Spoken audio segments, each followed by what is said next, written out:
Et puis on a à côté de Marc Richard Marlet, ancien commissaire de police, comment on dit, divisionnaire, commissaire divisionnaire Oui, oui, maintenant ils s'appellent. Maintenant, enfin, je crois qu'on les appelle des généraux. Parce que, donc le général Marlet.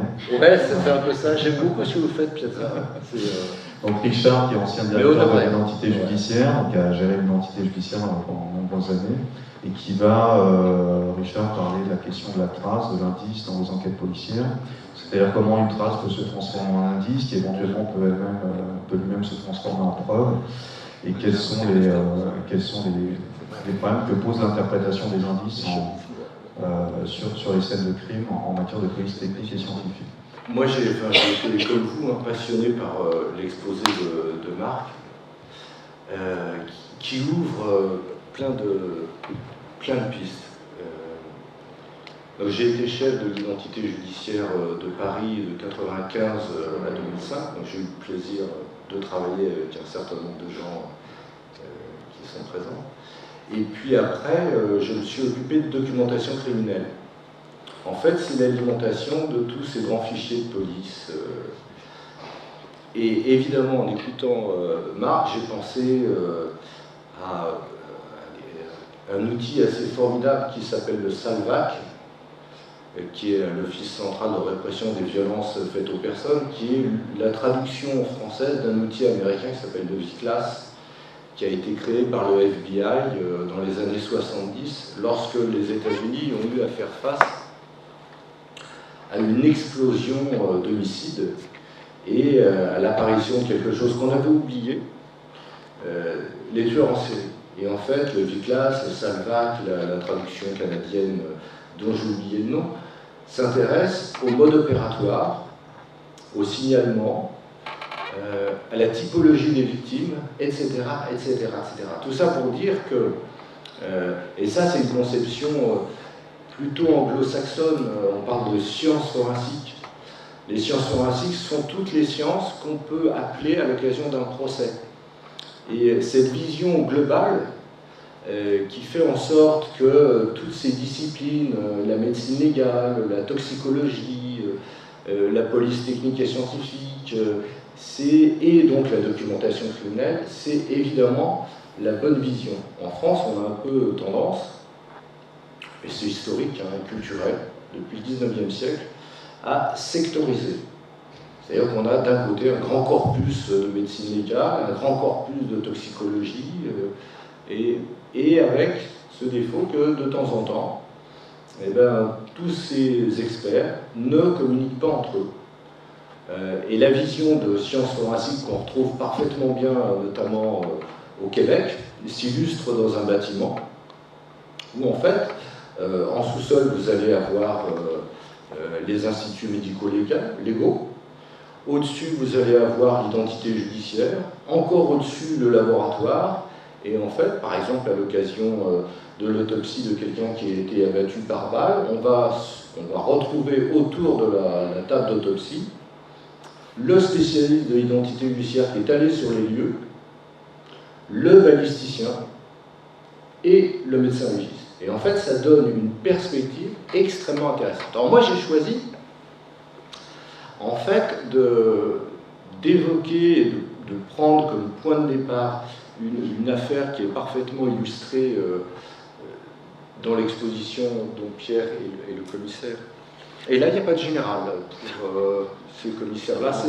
C'est une grande injustice. Voilà, donc une affaire qui est connue des bertillonophiles, ou des alphonsophiles, dont je ne fais pas partie. Je vous expliquerai pourquoi. Donc c'est une affaire qui est l'affaire Schaeffer. L'affaire Schaeffer, c'est 1902. En fait, Bertillon est appelé suite à la découverte du corps d'une personne qui a été homicidée. Donc la personne qui découvre le corps, c'est le dentiste Allot, qui en rentrant dans son cabinet découvre le corps de son serviteur qui a été étranglé et étouffé. Donc Bertillon est appelé pour notamment faire des photographies de la scène de crime. Vous imaginer, hein, enfin, pas besoin d'imaginer, il suffit de se promener, ce sont des chambres photographiques énormes, des temps de pause considérables, donc on est très très loin des centaines de photographies qu'on peut réaliser maintenant sur une scène de crime. Il y a 3, 4 clichés, et en fait, Alphonse, on va voir, il y a même du son dedans.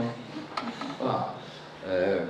Évidemment, parce une bonne police judiciaire, c'est des investigations, et puis sont des constatations de police technique et scientifique. Donc il y a quelques éléments qui sont recueillis par les enquêteurs. Rebel semble ne pas trop aimer les femmes, il a un peu tendance à picoler. Bon, et puis souvent, il profite de l'absence du dentiste pour recevoir dans le cabinet. Alors, un témoignage direct qui permet de situer dans le temps, et ça c'est extrêmement important. Un homicide, un fait divers, c'est une tragédie. Donc, et une bonne tragédie, en fait, il faut qu'il y ait les 3 unités. Il faut une unité de lieu, bon, c'est la scène de crime. Il faut une unité d'action, c'est le crime. Et puis, il faut une unité de temps. Bon. Là, on a une petite unité de temps par une voisine qui a entendu donc, des plaintes entre 18h15 et 18h30. Bertillon va remarquer que dans le grand salon où a été tuée la victime par le colonel Moutarde avec un chandelier, non, pas tout à fait, hein, que dans le grand salon, en fait, il y a un meuble vitré. Ce meuble vitré contenait une collection de médailles et de pièces. Une partie de cette collection a été dérobée. Et pour arriver aux médailles, en fait, l'auteur a brisé la vitre. Voilà. Et au sol, il y a des morceaux de cette vitre. Et là, en fait, on va essayer de voir comment, évidemment, le rôle de l'expert, c'est de remonter jusqu'à l'auteur, mais en fait, on va essayer de voir comment un certain nombre de traces peuvent dire autre chose que la simple identification de l'auteur. Et comment, en fait, on peut utiliser un certain nombre de raisonnements pour aller au-delà de l'identification. Voilà, petit plan de la scène de crime. En fait, quand Bertillon se rapproche des morceaux de verre qu'il ramène dans son laboratoire, il va se rendre compte qu'un morceau de verre supporte 4 traces digitales. Il ramène dans son laboratoire et il va photographier ces 4 traces digitales. Donc c'est un petit tour de force. Hein. Il constate que vous avez une trace sur un côté de la glace, de la vitre, et 3 traces sur un autre côté. Donc c'est un tour de force en termes de photographie de ces traces-là. Hein. Et il va poser un raisonnement, poser une hypothèse en disant « j'ai peut-être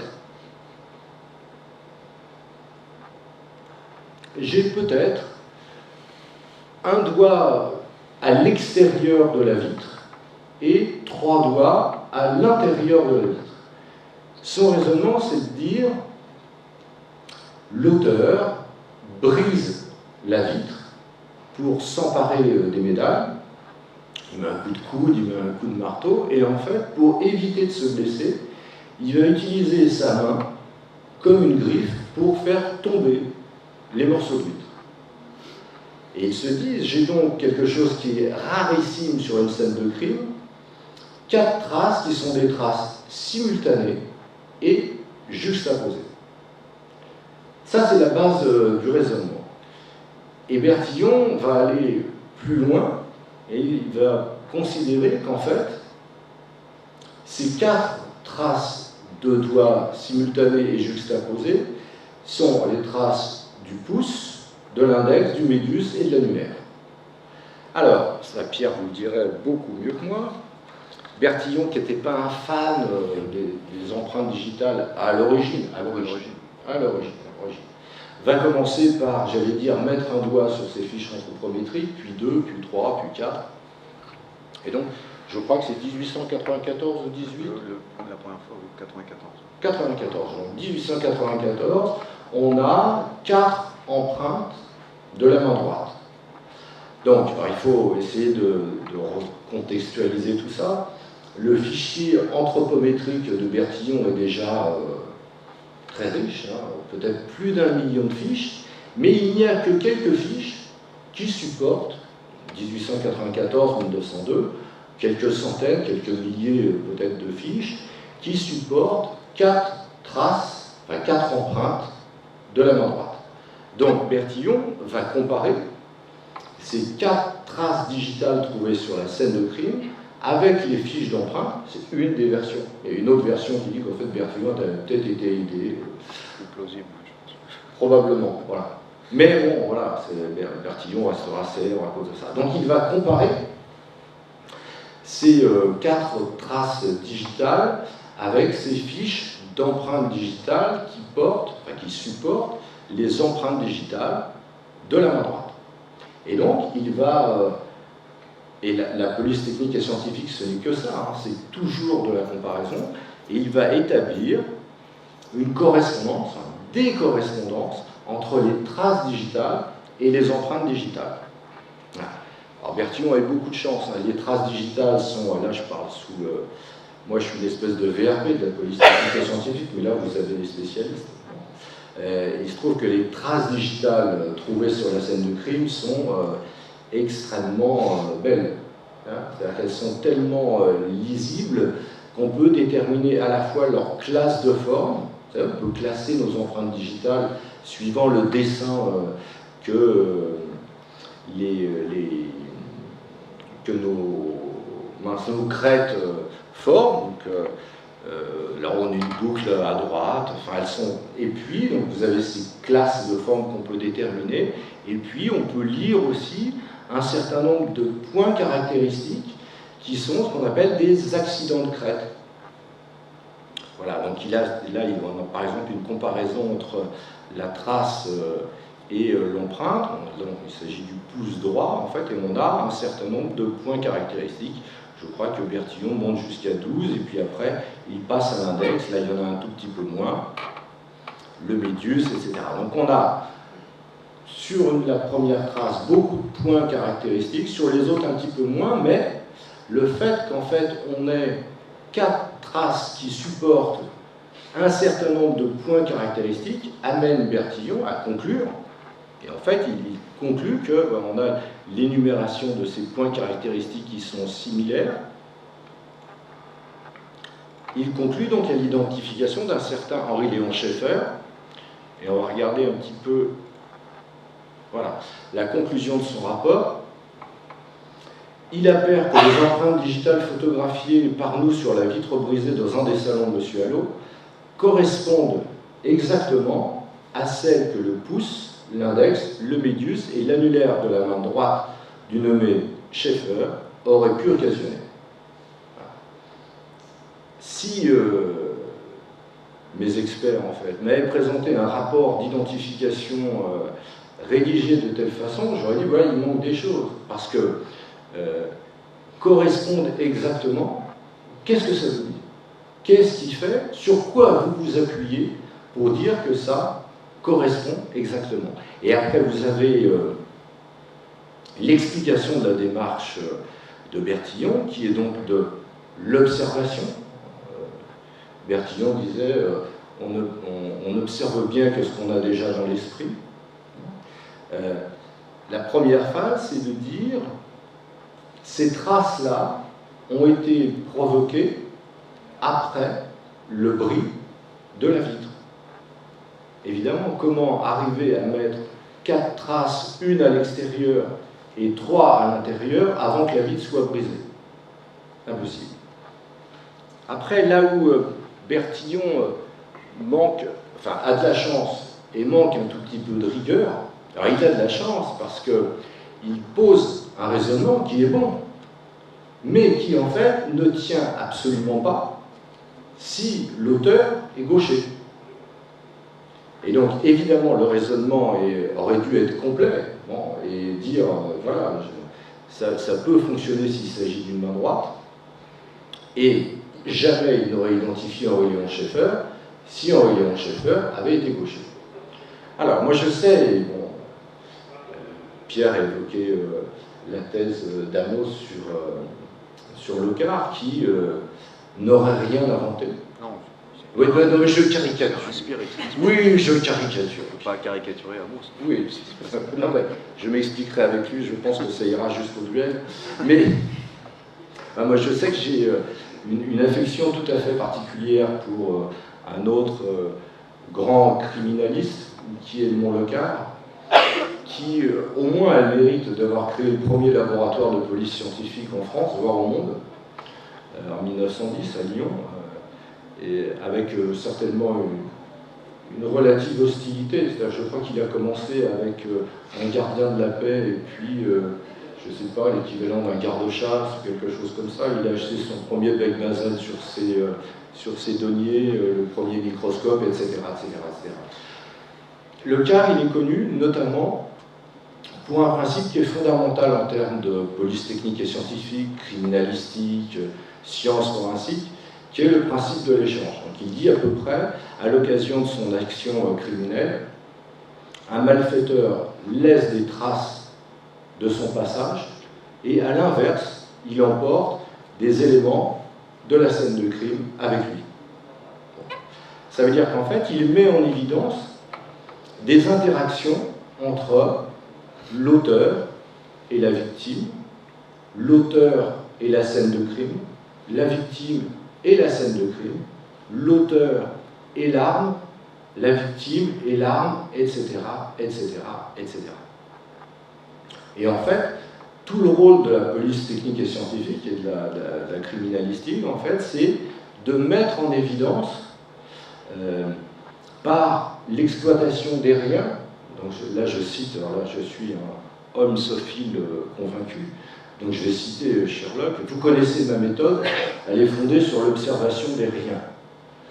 En fait, c'est une traduction possible du mot anglais, riffle, je crois, en fait, qui parle de rien ou de détail. Le détail, c'est en fait ce qui échappe à celui qui n'a pas une certaine culture, et cette personne qui a cette culture-là, donc un expert qui va sur une scène de crime, a l'expérience de scène de crime précédente, il vaut mieux, et puis il a acquis un certain nombre de connaissances, il va s'intéresser aux supports qu'on dit tracogènes, ces supports qui sont susceptibles de porter des traces, donc ça peut être l'endroit par lequel la personne est entrée, l'endroit par lequel il s'est enfui, les objets qu'il a manifestement touchés, les interrupteurs téléphoniques, les poignées de porte, etc., etc., etc.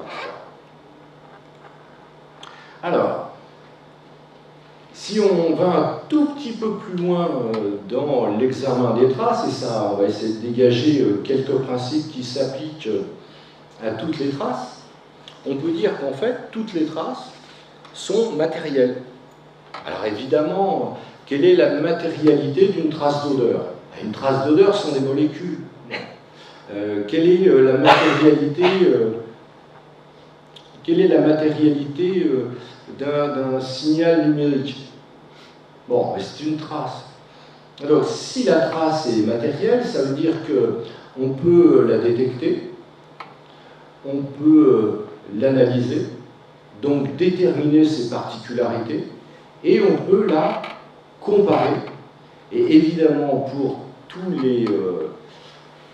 les criminalistes policiers, l'ambition, c'est de passer de la comparaison du 1 contre 1, c'est-à-dire j'ai une trace, j'ai un suspect, on va prendre les empreintes digitales, on avait des traces et on avait un suspect, ou plus on va l'identifier, en fait, on passe du 1 contre 1, j'ai une trace et j'ai des empreintes. L'ambition, c'est de passer du 1 contre n. Alors Pierre l'a évoqué, c'est un peu ce qui m'a obsédé pendant mes près de 40 ans de carrière. Il se trouve que lorsque je suis sorti de l'école des commissaires de police, donc c'est très vieux, hein, pour certains ou certaines, vous n'étiez même pas en projet. Donc c'est 1984. Je travaillais sur le 18e arrondissement, et ma première scène de crime, c'est la découverte du corps d'une vieille dame qui s'appelait Suzanne Foucault, qui habitait au 10 rue Nicolet. Et en fait, elle avait été étranglée et étouffée. Puis l'auteur avait mis le feu à l'appartement, lui avait volé quelques dizaines de francs. Et cet auteur sera identifié quelques mois après. C'était Thierry Paulin, qu'on avait surnommé le tueur des vieilles dames. Bon, Thierry Paulin et son complice Mathurin laissaient beaucoup de traces digitales, à un point tel que les spécialistes de l'identité judiciaire avaient pu dire au service enquêteur, donc la brigade criminelle du Quai des Orfèvres, nous sommes devant un tueur en série, ce qui, en France, on avait oublié Vacher, on a souvent la mémoire courte, ce qui, en France, un tueur en série, ça n'existe pas. Hein.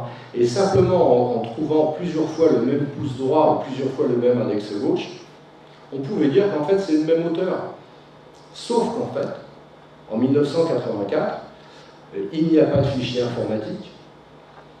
Alors après, avec des sigles, si on avait eu un fichier informatique, on sauvait au moins 20 vieilles dames. On est en 1984, le décret qui va créer le fichier automatisé des empreintes digitales, c'est 1987. La connexion de la préfecture de police, qui est un des gros sites, je ne dis pas le meilleur, mais un des gros sites de l'identité judiciaire, et la gendarmerie nationale ne seront raccordés au système national qu'en 1994. Donc passer du 1 contre 1 au 1 contre N, là, on y était arrivé. Si je continue dans mes anecdotes personnelles, quelques années après, je vais croiser un deuxième tueur en série, qui est Guy Georges. Alors Guy Georges, lui, il est gestionnaire de scènes d'infraction niveau 1, technicien de scènes de crime niveau 1. Il a eu une formation permanente et continue donnée par ses compagnons d'infortune à la santé, à Fresnes ou à Fleury-Mérogis. En fait, il a appris un certain nombre de choses, c'est qu'on peut se faire identifier par ses traces digitales. Donc en fait, Guy Georges ne laisse pas de traces digitales. Chaque fois qu'il touche un objet, il repart avec, mais il laisse des traces biologiques. Et là, je déteste quand l'histoire bégaye, mais là, elle bégaye. À cette époque-là, en fait, la France n'a pas de fichier informatique d'empreintes génétiques. Ailleurs, oui. En France, non. Donc il aura fallu l'affaire Guy Georges, et là encore, quelque part, il y a des choses comme ça qui m'agacent. La première écriture de la loi qui crée le fichier national automatisé des empreintes génétiques dit en fait le fonds documentaire, les gens qu'on mettra dans ce fichier, sont des gens définitivement condamnés pour crimes sexuels. Alors définitivement condamnés, ça veut dire après extinction de toutes les voies de recours possibles. Crimes sexuels, ça veut dire que ce n'est pas toutes les atteintes sexuelles, ce ne sont que les crimes sexuels. Donc ça fait une base de données assez gigantesque, de quelques milliers de personnes, base de données avec laquelle vous n'identifiez personne.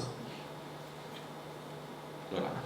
Donc il faudra encore quelques années avant qu'on étende ce champ d'application du fichier national automatisé des empreintes génétiques pour dire qu'en fait, on va faire comme pour les empreintes digitales, on va mettre les personnes qui sont mises en cause, donc qui est une notion policière, pour la quasi-totalité des infractions, à l'exception des infractions économiques et financières.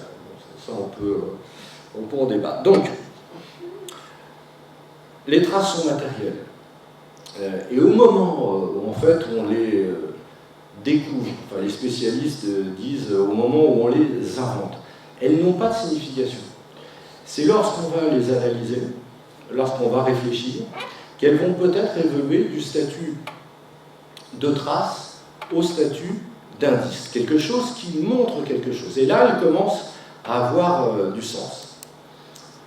Les traces, elles nous viennent du passé. on dit que ce sont des vestiges d'une action passée, et c'est un passé qu'on ne peut pas faire revivre.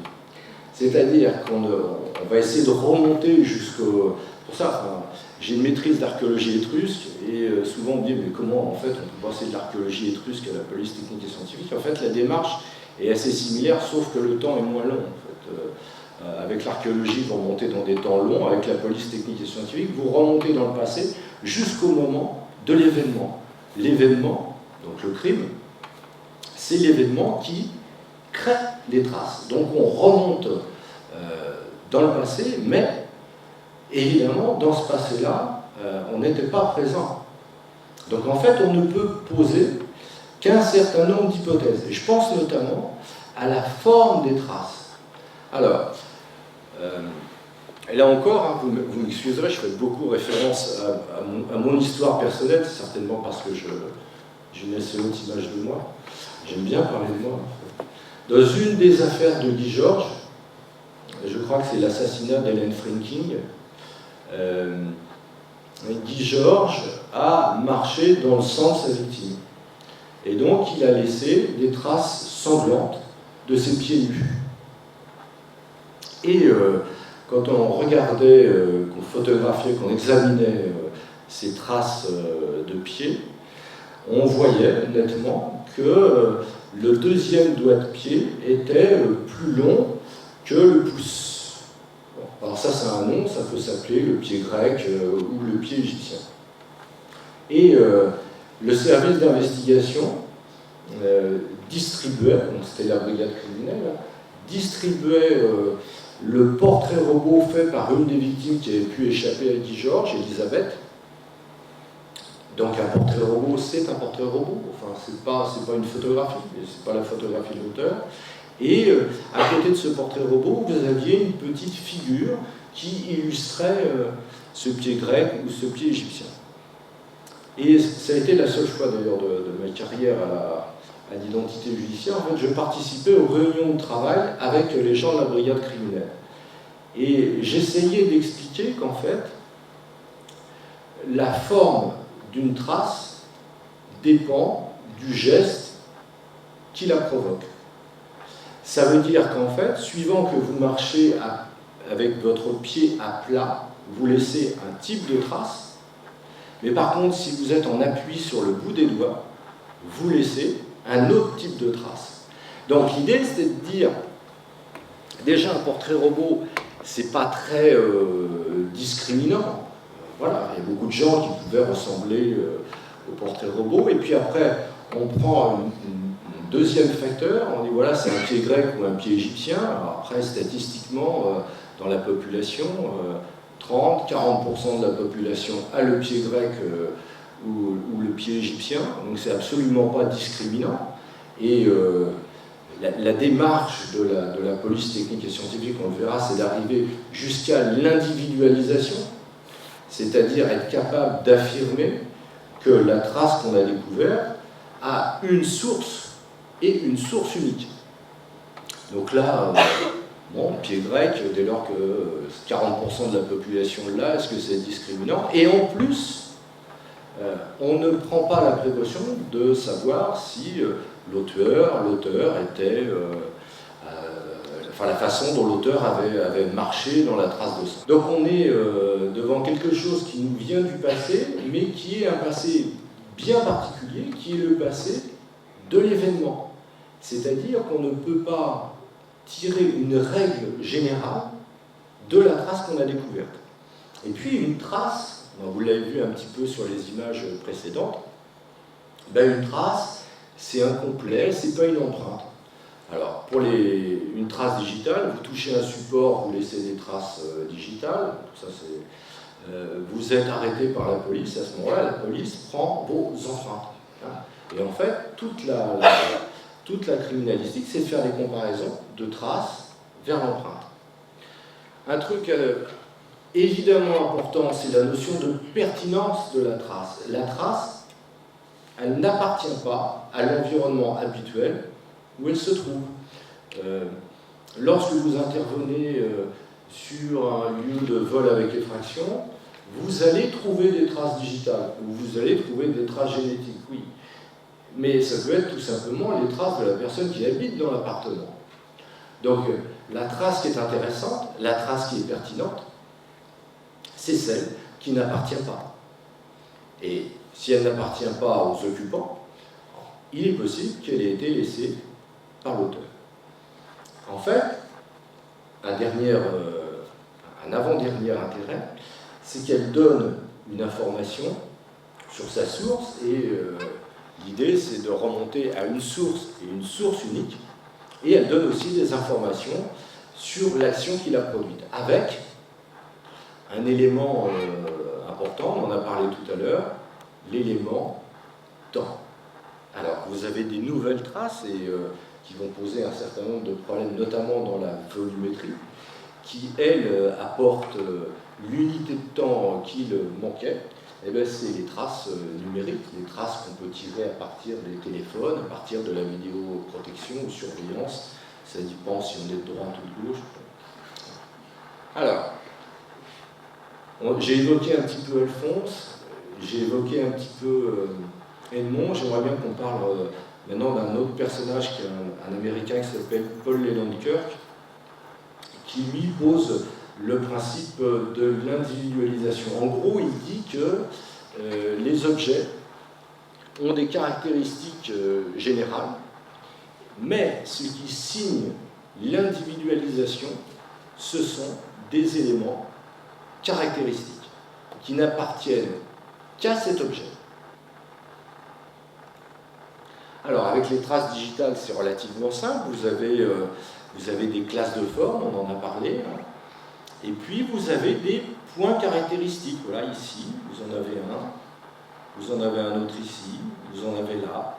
En fait, puis là, vous en avez un superbe point caractéristique. Sur une empreinte digitale, vous avez en moyenne entre 100 et 150 points caractéristiques qui sont dispersés de façon complètement aléatoire sur le dessin. Eh bien, tous ces points caractéristiques signent, dès lors qu'en fait, on est capable de mettre en évidence un certain nombre de points caractéristiques, ce qu'on appelle un standard. En fait, dès lors qu'on atteint un certain nombre de points caractéristiques en comparant une trace à une empreinte digitale, on peut dire, voilà, cette empreinte digitale, celle-là, et cette unique-là, est la source de cette trace digitale. Alors là, on a, j'aime bien cette image-là, là vous avez une illustration des points caractéristiques sur le fichier automatisé des empreintes digitales, donc vous voyez qu'ils sont répartis de façon complètement aléatoire, et en plus, elles sont orientées. Alors, ces points caractéristiques, en fait, on va les retrouver dans beaucoup de disciplines de la police technique et scientifique. Là, vous avez une comparaison de projectiles, et en fait, on va avoir les projectiles. En fait, vous avez des caractéristiques générales. Suivant les marques, vous avez un certain nombre de rayures, et c'est toujours le même nombre de rayures. Suivant le type, vous allez avoir les mêmes largeurs, les mêmes profondeurs de rayures, et puis vous avez des caractéristiques particulières qui tiennent à la façon dont la personne entretient l'arme. Ça peut être des traces de rouille, des traces d'usure à l'intérieur du canon, et en fait, le but, ça va être de mettre en concordance des caractéristiques qui sont communes. Alors là, vous avez la trace, le projectile qui a été trouvé sur la scène de crime, et puis un projectile de comparaison. On va retrouver exactement la même chose avec les traces de souliers. Les traces, mais là c'est un petit clin d'œil de ma Bretagne. Voilà. Donc on va trouver des caractéristiques générales qui permettent, vous voyez, suivant les impressions des semelles, on va être capable de remonter jusqu'à la marque. On peut être capable de remonter jusqu'au type. On a des informations sur la pointure, mais ce qui va signer l'individualisation, lorsqu'on va faire une comparaison entre une trace de soulier découverte, comme là sur le sable, et puis la trace du soulier du suspect, en fait, sont tous ces points qui signent la vie de la semelle. Quand vous marchez, en fait, vous marchez sur les gravillons, en fait, vous allez couper couper la semelle en caoutchouc à des endroits, ou bien vous allez intégrer des petits morceaux de gravillon, etc., etc. Et en fait, dès lors qu'on va être en capacité de mettre un certain nombre de caractéristiques similaires entre la trace trouvée sur la scène de crime et puis l'empreinte du soulier, on pourra difficilement, mais on peut arriver, si ce n'est à l'individualisation, on pourra arriver à l'identification. Alors, pourquoi en fait cette nuance? L'individualisation, c'est la certitude que cette trace a bien trouvé son empreinte. Là, il y a une phrase d'Edmond que j'aime bien, c'est « le temps qui passe, c'est de la vérité qui s'enfuit ». Voilà. Alors là, avec des traces trouvées sur le sable, le temps qui passe, le vent qui souffle, la pluie qui tombe, et non, Pierre, ils ne sont pas fatalement. Voilà, ça y est, voilà, surtout en Bretagne, enfin, bon, les clichés habituels, enfin bon, chez Bandou. Donc en fait, évidemment, avec le temps qui passe, il y a des particularités qui vont s'effacer, ou même, sans parler de vent et d'intempéries, vous allez continuer à marcher, et en fait, vous allez faire disparaître un certain nombre de ces caractéristiques, et à l'inverse, d'autres caractéristiques vont venir s'imprimer. Donc on va parler plutôt d'identification, et à l'inverse de la comparaison des traces digitales, ou avec les empreintes digitales, ou les comparaisons entre une trace biologique et puis un profil génétique, en fait c'est très difficile, voire impossible, d'établir des standards numériques. C'est-à-dire qu'on va dire, pour les traces et les empreintes digitales, voilà, dès lors que vous avez 12 points caractéristiques similaires entre la trace et l'empreinte, on peut conclure à l'individualisation, et on rajoute, et je n'ai trouvé aucun point de dissemblance. Non, si tu trouves un point de dissemblance, c'est que c'est peut-être pas bon, hein. En termes de comparaison génétique, on va s'appuyer sur un certain nombre de marqueurs qui sont communs. Hein. Et dans les deux cas, qu'il s'agisse des empreintes et des traces digitales ou des profils génétiques, le risque, c'est le risque de coïncidence fortuite. C'est-à-dire, si on n'a pas assez de points caractéristiques en commun, eh bien, on ne peut pas exclure, en termes de génétique, on dit qu'il y a une chance sur 1 milliard, on ne peut pas exclure un certain nombre de gens.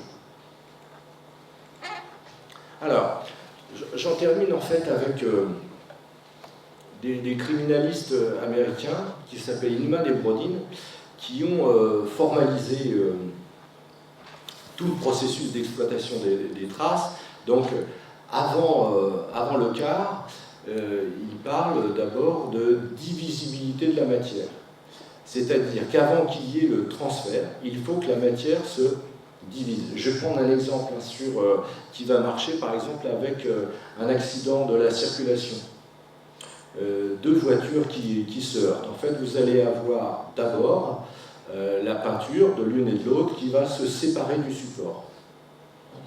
Ou si on prend l'exemple d'une feuille de papier, en fait, je vais la déchirer et je vais me retrouver avec un certain nombre de morceaux de papier. Chacun de ces morceaux de papier aura les mêmes caractéristiques physico-chimiques que le papier lorsqu'il était dans son intégralité.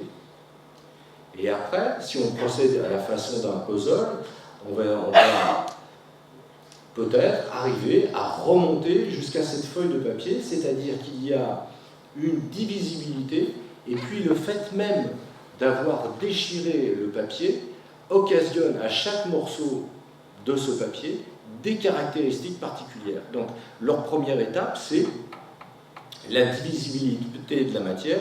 Après, vous avez un transfert, et là, on arrive à la trace. Ces traces, en fait, dans un premier temps, il va falloir les classifier. Qu'est-ce que c'est comme type de trace? Et puis après, on va les identifier. Et le but ultime, c'est d'arriver jusqu'à l'individualisation. Cette trace correspond bien à cette source-là. Et puis, en fait, après, on va reconstruire pour arriver jusqu'à l'événement. En fait, je vous l'ai dit, hein, je suis un olmsophile, et ça c'est une phrase en fait que je conseillerais à tous les experts. Jamais je ne devine, c'est une habitude détestable qui détruit la faculté de raisonner. Je vous remercie.